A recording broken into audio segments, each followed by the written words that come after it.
재혼을 하고 난 후에도 집까지 찾아오며 저를 괴롭혀 왔습니다.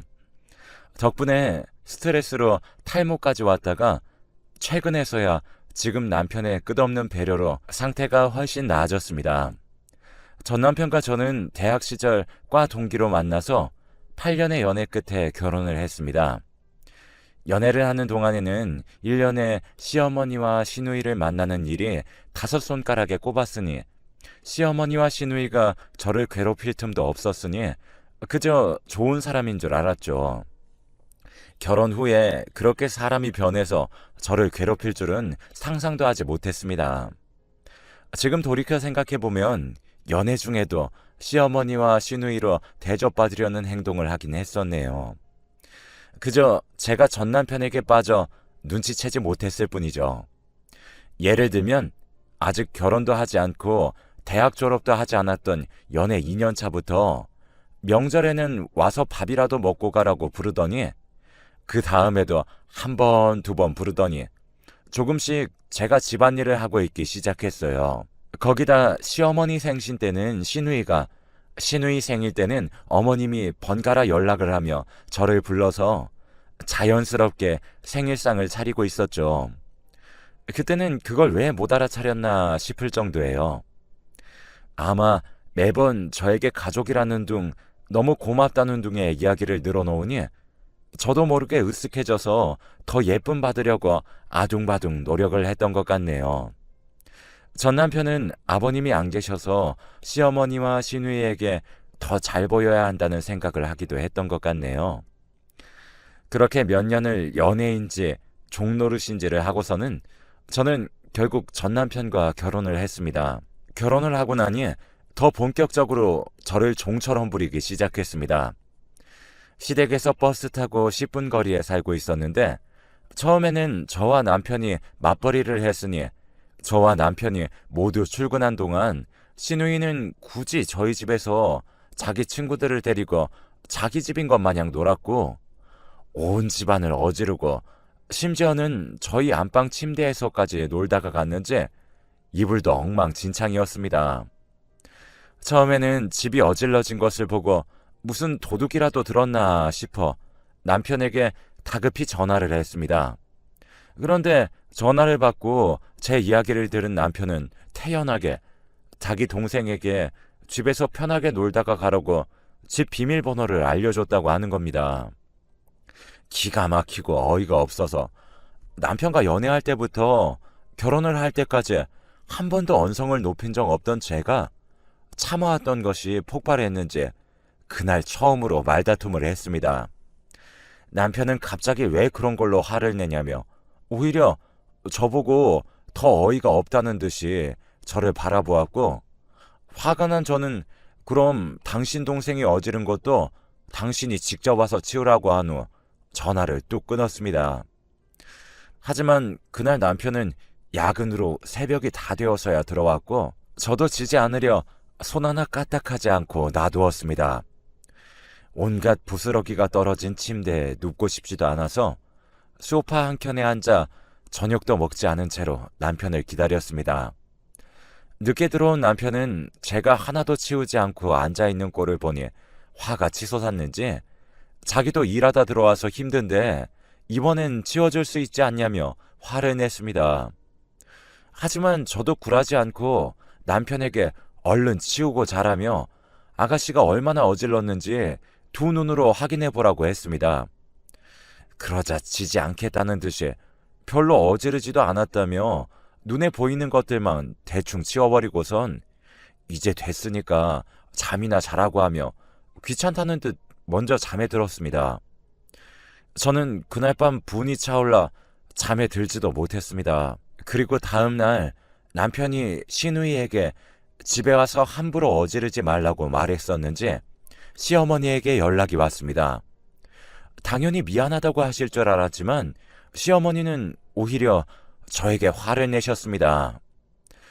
애가 어질러 봤자 하루 동안 뭘 얼마나 어질렀다고 그걸 그렇게 네 남편한테 화를 내. 여자가 밖에 나가서 일한다고 집을 깨끗하게 청소를 안 해놨으니 그렇게 더러운 거지. 그게 왜 네 시누이 탓이야.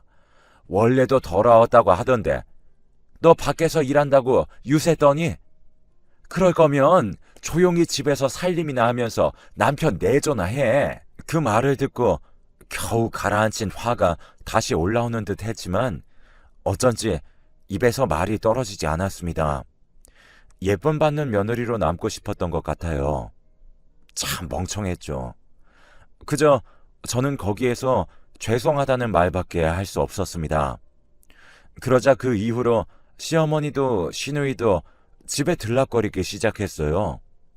처음엔 제가 퇴근하고 집에 가면 집에 들렸다가 나간 흔적이 보이는 정도였지만 갈수록 제가 출근할 때 저희 집에서 반찬거리라도 만들어 주시겠다며 들어오시고선 제가 퇴근할 때까지 저희 집에서 TV를 보시고 온 김에 아들 저녁까지 차려주겠다고 하시면서 버티고 계셨습니다. 그런 날이면 저는 그 집에 외딴 섬이 된 기분이었어요. 단란하게 저녁을 먹는 시어머니와 시누이와 남편, 그 사이에 저는 가족이 아니었어요. 제 집이었는데 저는 밖에서 일하고 집에서 일하는 일개미 그 이상도 이하도 되지 못했습니다. 점점 그런 일상에 오히려 익숙해져 갔고 3년쯤 지나니 저도 점점 체념하게 되었습니다. 친정에는 걱정거리가 될까봐 말도 못했죠. 심지어 낮이고 밤이고 집으로 돌아가지 않으니 남편과 아이를 가지는 것도 불가능했습니다. 그러면서도 저에게 아이는 왜 가지지 않냐며 번번이 제가 일하느라 아이를 안 가지는 것 아니냐며 모든 것을 제 탓으로 넘겼습니다. 그러던 중 시누이가 결혼을 했고 시어머니는 잠시 시누이의 결혼 준비에 정신이 팔려 결혼 후 처음으로 저희 집에 며칠씩이나 오지 않으셨습니다. 물론 시누이가 결혼을 하자 또다시 저희 집으로 출근 도장을 찍으셨지만요.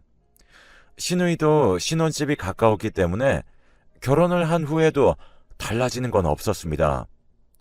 그런데 그 사이에 제가 아이를 가지게 되었어요. 남편은 기뻐했지만 아이를 낳으면 어쩔 수 없이 일을 쉬어야 할 테니 본인이 돈을 더 열심히 벌어야 한다며 일주일에 반 이상을 야근을 하며 열심히 일을 하기 시작했습니다. 그러자 시어머니와 시누이의 괴롭힘은 극에 달했습니다. 심지어 시어머니가 새로 만나시는 분이 생기셨는데 그분과의 만남은 저희 집에서 하셨습니다. 시어머니는 그분을 시아버지라고 생각하고 부르라며 강요하셨지만 차마 그 말까지는 입에서 떨어지지 않았습니다.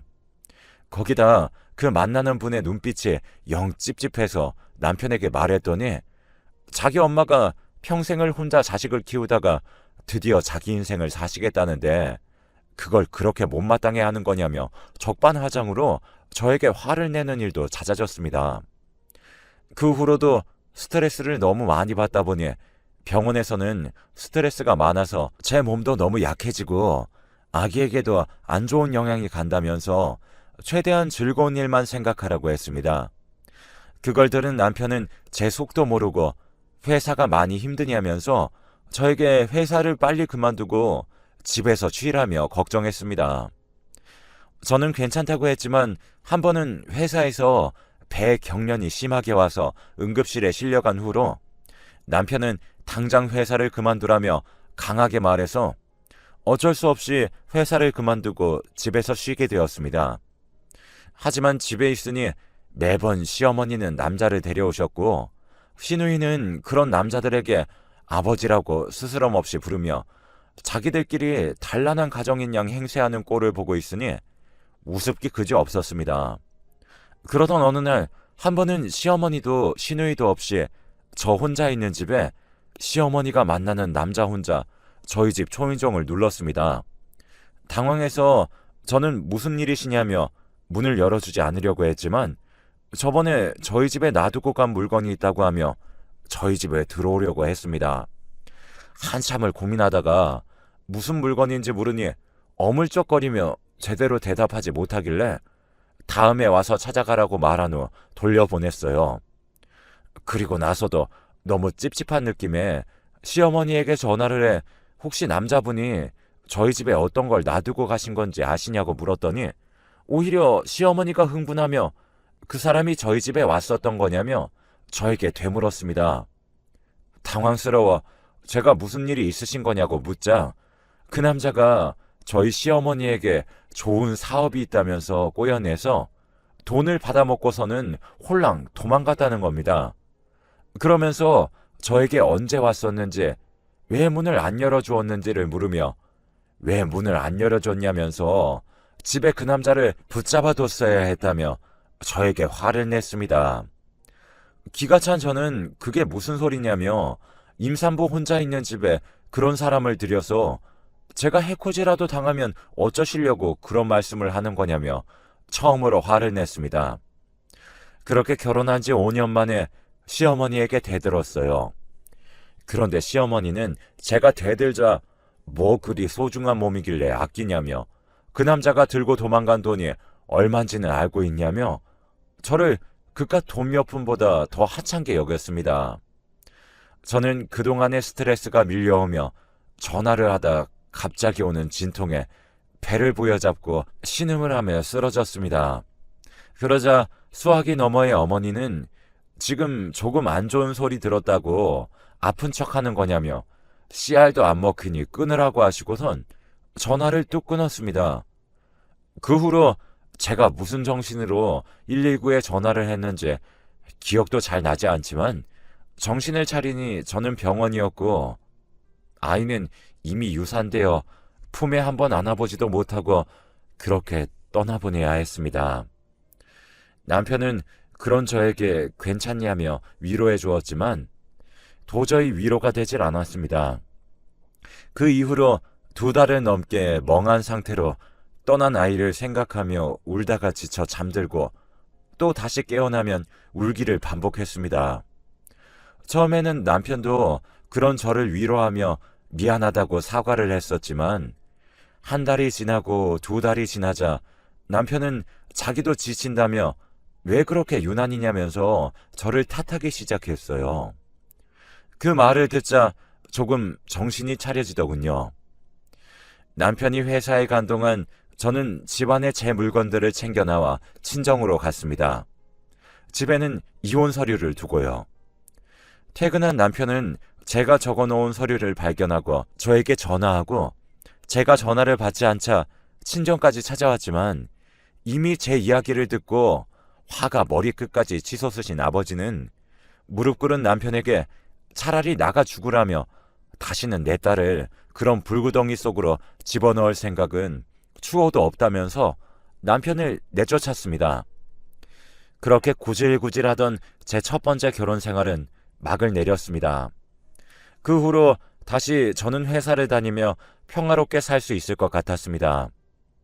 이혼을 하고 5년은 아무도 만나지 않고 제 일에 집중하고 다시는 결혼 같은 건 들여다보지도 않을 생각이었습니다. 그런데 회사의 거래처 사장님이 먼저 저에게 호감을 표시해 왔습니다. 처음에는 다시 누군가와 시작하는 것이 두려워서 만남을 피했었지만 1년을 넘게 꾸준히 저에게 호감을 보이니 저도 점점 마음이 열리더라고요. 그렇게 1년을 다시 만나보고 그분과 재혼을 해서 지금의 남편이 되었습니다. 지금의 시부모님은 마지막 일생에 세계 일주를 해보고 싶으시다면서 1년을 넘게 한국엔 들어오시지 않으셨어요. 그래서 나중에 한국에 들어오시면 양가 가족이 모여서 식사를 하는 걸로 하고 먼저 살림을 합쳤습니다. 그렇게 저의 2번째 결혼 생활이 시작되었어요. 남편과 결혼을 하고 2달쯤 지났을 때 저는 집 근처 마트에서 장을 보다가 다시는 마주치고 싶지 않은 사람을 마주쳤습니다. 바로 이름만 들어도 신물이 절로 넘어오는 신우이였어요. 저는 못 본 척하고 넘어가려는데 신우이가 먼저 아는 체하며 저에게 다가왔습니다. 옆에 남편도 함께 있었기 때문에 저는 긴장했었죠. 혹시나 이상한 소리를 할까 봐요. 그런데 신우이는 정말 저와 친한 동생처럼 저에게 오랜만이라며 여기 사는 거냐며 저에게 말을 걸었습니다.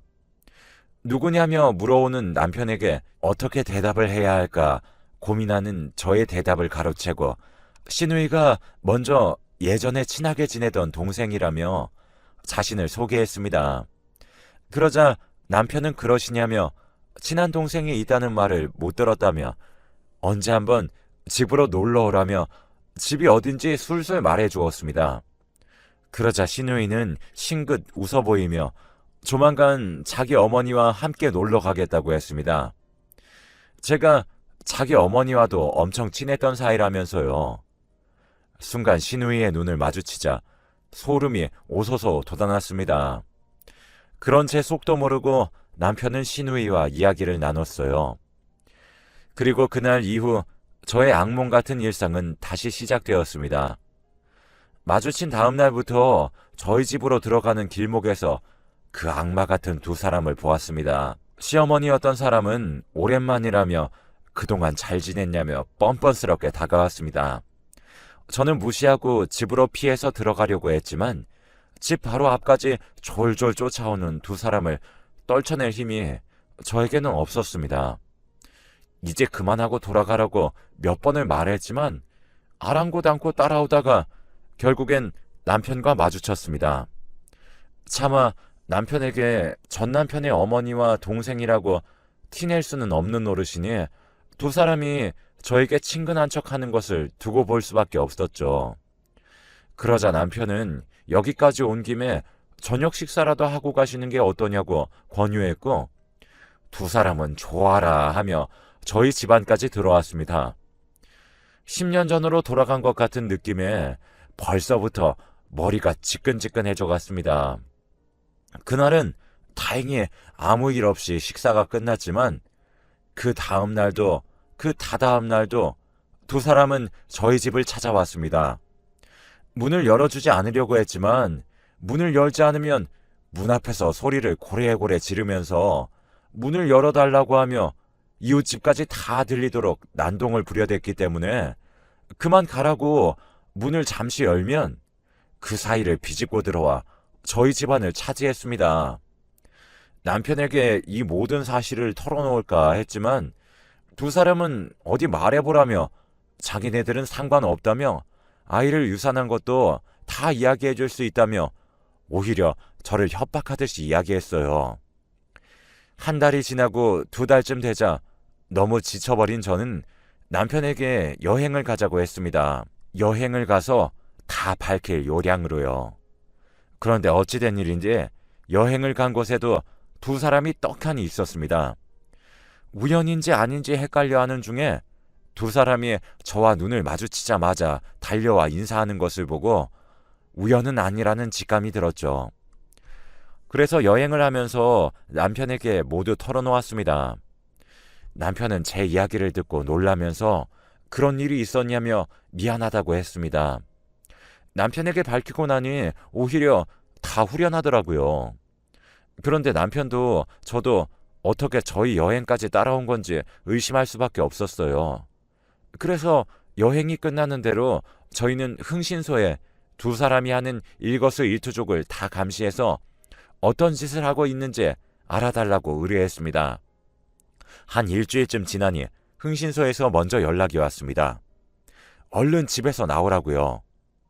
무슨 말인가 싶어서 흥신소로 달려가 이야기를 들어보니 두 사람은 저희 집에 몰래 카메라를 설치해놓고 저희가 하는 이야기와 행동을 모두 몰래 훔쳐보고 있었습니다.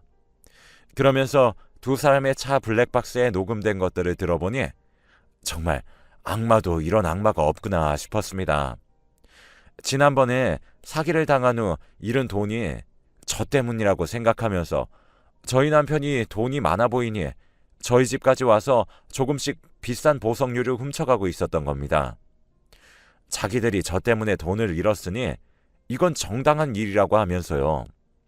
그러면서 몰래카메라를 설치해서 저희의 이야기를 엿들으며 집에 더 돈이 될 만한 것들은 없는지 호시탐탐 기회를 엿보고 있었던 겁니다.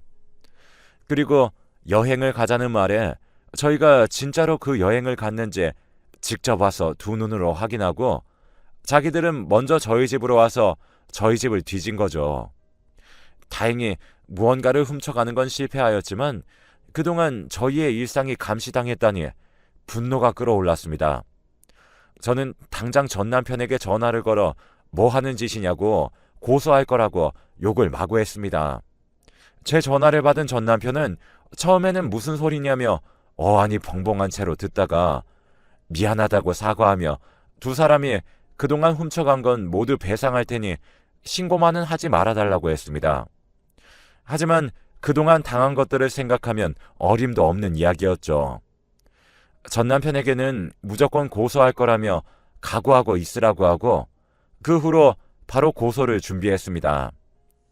주거 침입에다 절도에다 카메라까지 설치했으니 이리저리 걸릴 것들이 아주 넘쳐났죠. 물론 흥신소에서 수집한 증거들도 마냥 떳떳한 방법은 아니었으니 재판에서 사용할 수는 없어서 다시 증거를 수집한다고 애를 먹었습니다. 덕분에 두 사람은 저희 집 앞에서 며칠을 찾아와 무릎을 꿇고 미안하다고 용서해달라며 싹싹 빌었지만 며칠 무릎을 꿇는 걸로는 몇 년간 제가 당한 것들이 사라질 리가 없었죠. 두 사람은 끝까지 선처해달라고 빌었고 전 남편까지 합세해서 정말 미안한 일이라고 했지만 저는 끝까지 처벌해달라고 검사에게 부탁드렸습니다. 평소에 갈등을 좋아하지 않는 남편도 제가 바라는 일이니 재판에서 두 사람이 제대로 처벌을 받도록 물심양면으로 도와주었어요.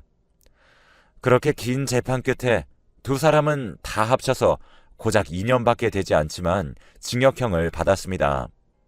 거기다 민사소송으로 손해배상을 청구해서 돈도 톡톡히 받아냈습니다. 전 남편은 이런 일이 생겨서 미안하다면서 다시는 이런 일 없도록 하겠다고 저에게 그동안 미안한 일이 많았다고 사과해왔습니다. 앞으로는 행복하게 살라고 하면서요. 그나마 전 남편은 제정신인 것 같아 다행이었어요. 그 후로 지금의 남편과 저는 행복하게 잘 살고 있습니다. 그 일이 있고 난 후로 시부모님도 한국에 들어오셔서 이야기를 다 들으시곤 고생이 많았다고 저를 걱정해 주시며 혹시 그 집이 불편해졌으면 더 좋은 집으로 구해주시겠다며 저를 배려해 주셨어요. 괜찮다고 거절을 했지만 그 후로 집의 보안도 더 철저하게 하고 마음 편하게 살고 있습니다. 얼마 전에는 정식으로 양가 부모님들을 모시고 식사를 했는데 분위기도 너무 좋고 정말 즐겁게 식사를 마칠 수 있었어요. 똥차가 가고 벤처 온다는 말이 있잖아요. 제가 딱 그런 것 같네요. 지금 남편